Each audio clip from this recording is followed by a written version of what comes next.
Corbetta actually talked a bit about the framework, and I'm just going to continue so that we can actually have a conversation and we have a way of understanding where we're going, how we're going to get there. Um, and so I'd like to begin with the following slide. This slide is actually a flyer dated 1851. And it was in Boston, and it basically implores the free blacks in Boston to avoid talking with the police and watchmen, because the mayor of Boston had signed, and the mayor of Boston and the council had signed a rule that empowered the Boston police to kidnap black folks who were in Boston supposedly free, and then take them back south to collect the bounty for them as if they were slaves. And this is instructive because what this says is that even though you were supposedly free, you weren't. Let's think about what happened in terms of the what's called the Civil Rights Movement.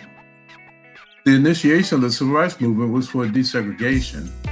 Desegregation really was about taking the knee off of the neck. It got transformed into integration. And what integration did was it essentially reduced, or it sharply reduced the level of wealth that African Americans had, because the businesses that, with the exception of personal services, just couldn't compete. And there was no reciprocity, meaning all the money that was in the Black community went out of the Black community. And then, of course, the middle and upper middle class folks also moved out. And so we got integration instead of simply desegregation.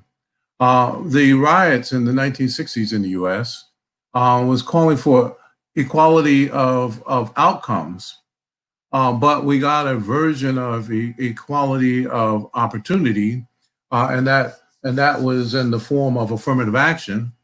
But affirmative action turned out not to be consistent with the 14th Amendment of the Constitution, which is one of the three amendments that actually define Black folks in this country. And as a result, affirmative action has died on the vine. So yes, you're free, but you're really not free. And what we want to talk about then is how we can actually make a difference, how we can actually change that reality. And so, and I would say that one of the things that we need to have is accountability. One of the challenges in terms of the prior activities in the U.S. and even across the globe in terms of the diasporic people is that accountability was not really front and center, and but we actually have to be accountable for what we're doing, and we cannot depend on someone else to have the accountability, because then it's not ours. The narrative gets polluted, changed, moved away from what it is that we're talking about. So, one, Corbetta talked about the Sustainable Development Goals of the United Nations. And so one of the areas of accountability is that the activities that are engaged in really focus on human needs. And the UN has identified 17 of these key areas that reflect the full contingency of human needs. Now, the difference between the UN's proposition and what I'm talking about here is that this is a basis for a focus in terms of human needs. But the way that I would recommend in terms of framing is that for each one of these needs, rather than focusing on the need today, define what it is that you want to produce in the future, and then work backwards from that vision, identifying milestones, identifying gaps to bring you back to today, and then that gives you your vision journey or your human needs journey. If you focus on the needs today and try to fix them, you're going to be stuck in the box. I'm going to be talking about that a little bit. We need to have values. What do we value? We have to decide what is it that we're going to be valuing. But Bennett touched on this, and I have the screen, and of course, this is all being video, so there'll be availability of these slides. But we value people, and if we value people, then we have to know that people also have fear and uncertainty that have got to be dealt with. Some of the speakers are going to be talking about that. That people have to actually really understand what's going on. They have to be willing to participate, and they also have the ability to do so. That we actually have to establish a promise, and that promise essentially ties to a host of elements, including our value proposition, which includes there's going to be a discussion about curriculum, about educational quality, about our brand, about reputation. What is our purpose? We actually have to have a purpose, a mission, and a vision, so that we have a vision journey. And then we also have to make sure that we are actually utilizing the resources efficiently and effectively, and therefore performance proficiency is something that we need to be looking for as part of our value system. We need to be talking about innovation. Any discussion today that doesn't have innovation at its core misses the point. And so what we talk about in terms of innovation, perpetuating the old reality, is inside the box thinking. You're inside the box. It's us versus them. And as Frantz Fanon in Black Skin, White Mask points out, that if you're inside the box, then you only know how to be oppressed and how to oppress.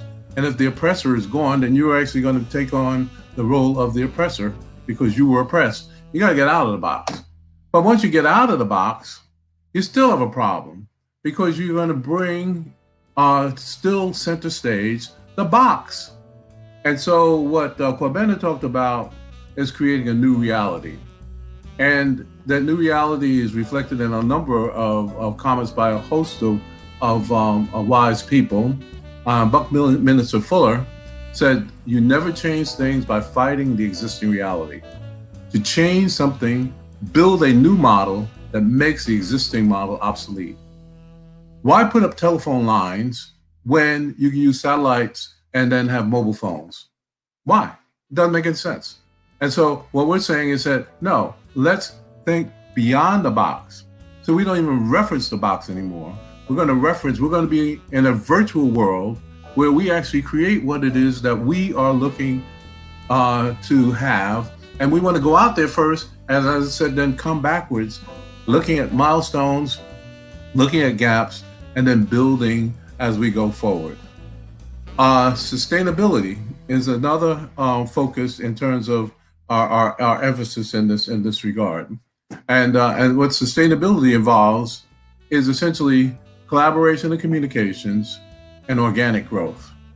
I want to start with organic growth, and then I'll tell you what's going on in the middle. Organic growth means that you start out by raising capital that is measured not only in a pecuniary rate of return, but also a rate of return that's based on the reduction of disparities. And so you can have blue bonds, green bonds. You can actually have development bonds, a host of bonds, and also equity in investment that is tied to the making the change in terms of reducing disparities. But it can't just be a one-time deal. That these investments have to have an ability to generate growth. And they're going to generate growth, one, because there is some pecuniary return, but two, because the people that are helped, the people that are changed, they are actually able to then present themselves to expand the pie, the global pie, expand the competitiveness in the global environment, and essentially raise up the diasporic virtual nation, so that we are no longer down on the ground. We are actually partners in a global dialogue.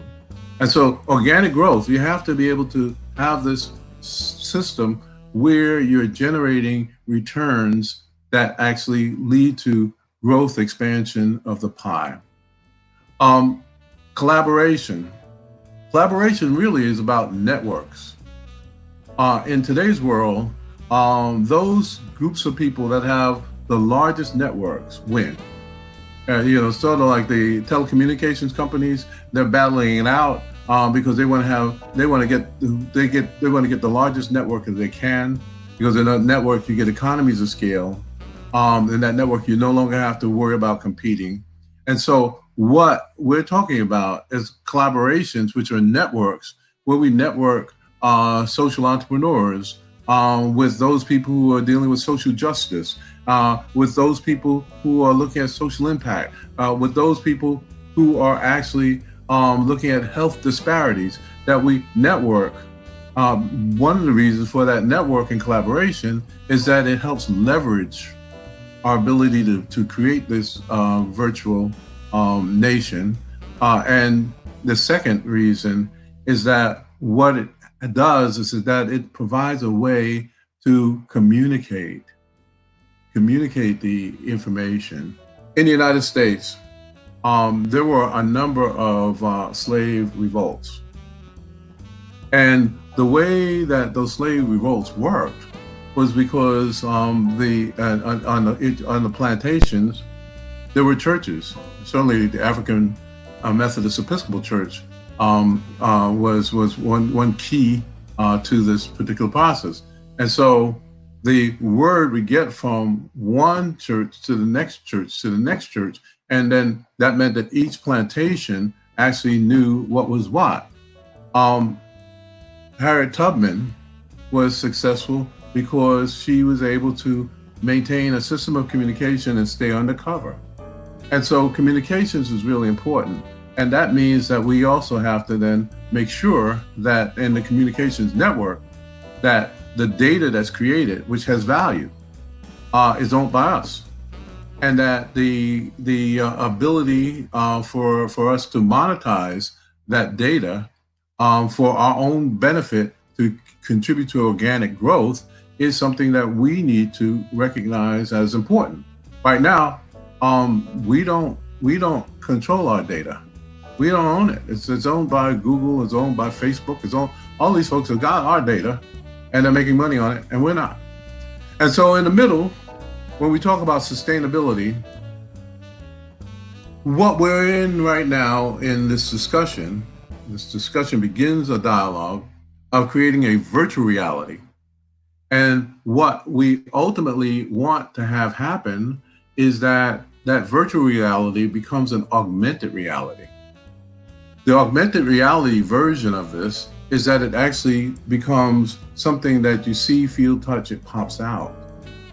In the virtual space, it is something that's in our minds and that we are actually crafting.